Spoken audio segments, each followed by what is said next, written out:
Viendo con muchísimo gusto al doctor José Minarrieta. Él es integrante, secretario médico del Sindicato Médico Uruguayo. Bienvenido, doctor. Un placer tenerlo aquí en Modo País.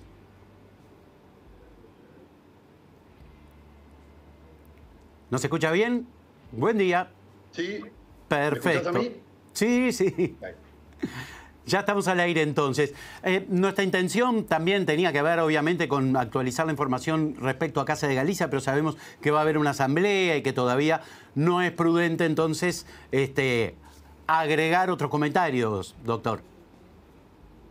Sí, en realidad estamos en pleno proceso de negociación y como ustedes saben, son procesos muy delicados que hay que respetar los tiempos y de alguna manera también es importante que la información llegue a los lugares adecuados, por ejemplo, a la asamblea de Casa de Galicia hoy, por los medios adecuados, ¿verdad? Correcto. Así que hoy, bueno, informaremos del estado actual de las negociaciones para que la asamblea tome las decisiones que entiendan convenientes. Perfecto. Pero hay otro tema y que obviamente se impuso en esta semana en la agenda y tiene que ver con el levantamiento de las medidas en torno a la pandemia o el pasaje a endemia. Si tuviéramos que pasar raya y decir en este tiempo qué se ha aprendido, qué le dejó al sistema médico uruguayo, lo positivo, lo negativo, estos 2 años, 2 años un poquito más de pandemia. Bueno, la verdad resulta difícil de destacar algo positivo. Han sido 2 años muy duros, donde los médicos vimos forzados al máximo nuestra capacidad de responder a situaciones existenciales complejas, donde también es cierto y aprendimos formas de trabajo que desconocíamos, con cuidados que no estábamos acostumbrados a tener, que de alguna manera puede ser sí que agreguen algo a nuestro accionar diario, que es un plus. Pero ha sido a costo de muchísimo trabajo, de muchísimos colegas que han enfermado, de algunos colegas que han fallecido, lamentablemente, como ustedes saben, y bueno, y por supuesto de una población que ha sufrido muchísimo, tanto por la pandemia como por la imposibilidad que generó en muchas circunstancias para atender sus otras enfermedades, y que de alguna manera eso tiene consecuencias hasta el día de hoy.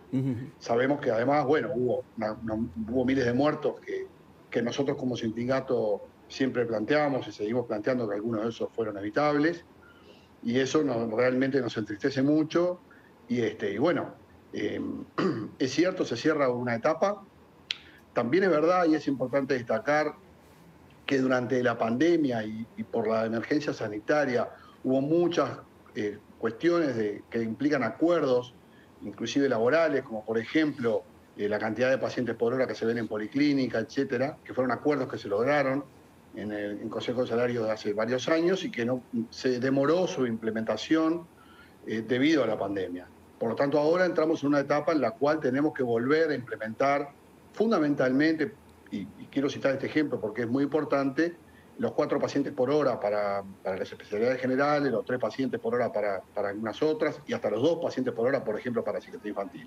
O sea, eso quedó de alguna manera en suspenso y es hora de volver a implementarlo. Ahora sí, es retomar a donde habían quedado muchas cosas luego de que haya pasado todo esto, sin duda. Hay que saber dónde se está parado, porque sin duda ya no es 2019, más allá de que de alguna manera, en muchos casos, estemos volviendo a viejas dinámicas, bienvenidas además, ¿no? Dinámicas y formas de funcionamiento, y plazos políticos inclusive y económicos. Sí. Sí, nosotros estamos viendo con alguna preocupación que hay algunos retrocesos para nosotros como sindicato y para los médicos en general. Hoy, por ejemplo, nos enterábamos que hay colegas que cobran como un complemento de lo que se llama UDA, Unidad Docente Asistencial, de ACE, que hoy se levantaron con la sorpresa de que cobraron la tercera parte del complemento.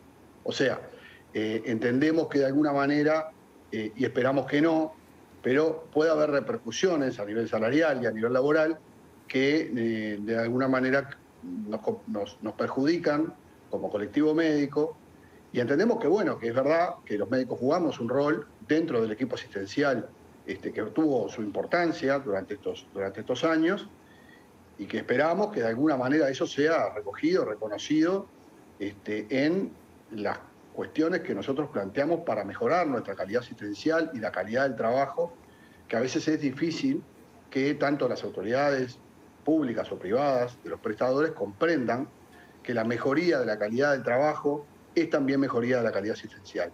Y bueno, esa es la pelea que nuestro sindicato ha dado siempre y que ahora, después de este impasse, en el que de alguna manera todos reconocimos que había cosas que no podían implementarse y estuvimos dispuestos digamos, a aceptarlo, también pensamos que ahora, si cae la emergencia sanitaria, bueno, esas cosas tienen que volver al punto de partida y empezar a reconocerse y a implementarse como estaban pactadas previamente.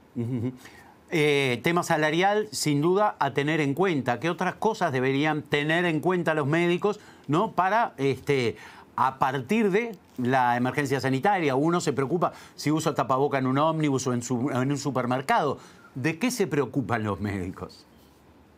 Bueno, a ver, en primer lugar, el tema de los contagios a nivel de los centros asistenciales y de los contagios del personal de salud y también de lo que tiene que ver con el contacto con los pacientes y entre pacientes, es importante que muchas de estas medidas se mantengan. Nosotros pensamos, yo soy del pensamiento nuestro, no es una postura sindical, sino que es algo más, digamos, desde el punto de vista de lo asistencial, que hay medidas que los médicos antes no utilizábamos, como el tapaboca, como profundizar digamos, la necesidad de entender que el lavado de manos, que el alcohol gel son elementos que tenemos que estar permanentemente utilizando. Pensamos que son conductas que han venido para quedarse y bienvenidas sean porque van en beneficio de la calidad de nuestra asistencia. Esos son cambios que nos costó mucho implementar como colectivo y que ahora hay que tratar de mantener, porque no es lo mismo lo que pasa en la vía pública que lo que pasa dentro de un centro asistencial. Podemos haber sobrepasado la pandemia, sobrevivido al coronavirus, pero ahora deberíamos tener cuidado con aquellas cosas que, así como los médicos también quedaron en suspenso, dejamos nosotros los pacientes en suspenso. Esa es una recomendación en un día como el de hoy, ¿no? Absolutamente importante. Bueno, yo haría hincapié en ese sentido en que hay conductas, por ejemplo, de control médico, de screening de enfermedades, de exámenes masivos para detectar algunas enfermedades prevalentes, que de alguna manera estuvieron en suspenso o se retrocedió, no digamos, por obra de la realidad, sí, sí. Pasó con la pandemia, que todos lo sabemos, y que deberían retomarse. A veces hay que entender que lo que lleva muchos años de implementar y de concientizar al paciente, cuando desaparece el trabajo para volver a lograr esos niveles o avanzar en esos niveles de control, cuesta. Y bueno, eso es un aprendizaje que todos tuvimos, lo tuvo el equipo de salud y también lo va a tener que tener la población, de que hay que volver al control médico habitual. Hay enfermedades que de alguna manera quedaron postergadas en el sentido de que los pacientes quizás no controlaron por miedo, por no concurrir al centro asistencial, por recomendaciones de las propias instituciones y de nosotros mismos los médicos, de no acercarse a lugares donde había una alta prevalencia de contagio, como son los centros asistenciales. Y bueno, llegó el momento de alguna manera, retroceder en esos o volver a avanzar en esos aspectos.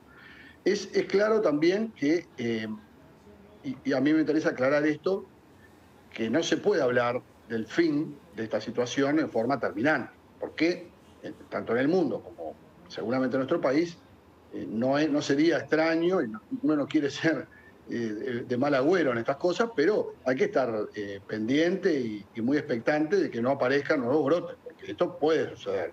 Y hay que ser consciente de que vivimos una situación muy mala, muy fea, de la que todos queremos salir, sin duda, pero que hay que mantener precauciones y controles, y es probable que haya avances y retrocesos, y hay que estar preparado para que esos avances y retrocesos sean asumidos por el colectivo y por el equipo de salud y por la población, de manera de ser capaces de volver a instalar, quizás, esperemos que no, precauciones que ahora tienden a abandonarse, porque es lógico, porque todos lo hemos sufrido. Uno, como médico o como integrante del equipo de salud, pero también como ciudadano, al tomarse un ómnibus o al entrar a un lugar público o al ir a almorzar en un lado, digamos, o al viajar, todas esas cosas que hoy en día caen, está bien, y todos aplaudimos y saludamos esa situación, pero que hay que estar, bueno, por ejemplo, la vacunación, ¿no? Hay que estar muy atentos para que esto no vuelva a repetirse o para que se repite, sea absorbido de otra manera, tenemos que mantener precauciones y no, digamos, no tener esa actitud que todos quisiéramos, digamos, de liberar absolutamente los cuidados, porque lamentablemente en el mundo de hoy eso no es posible. Sin duda. Doctor Minarrieta, muchísimas gracias por esta conversación que hemos tenido. Seguramente podamos conversar más adelante una vez estén las cartas vistas con respecto al tema Casa de Galicia. Fue un placer conversar con usted. Esperemos que sí. Muchas gracias a ustedes. Un placer para mí también. Seguimos con ustedes aquí en Modo País. Nos vamos a una brevísima pausa y ya volvemos.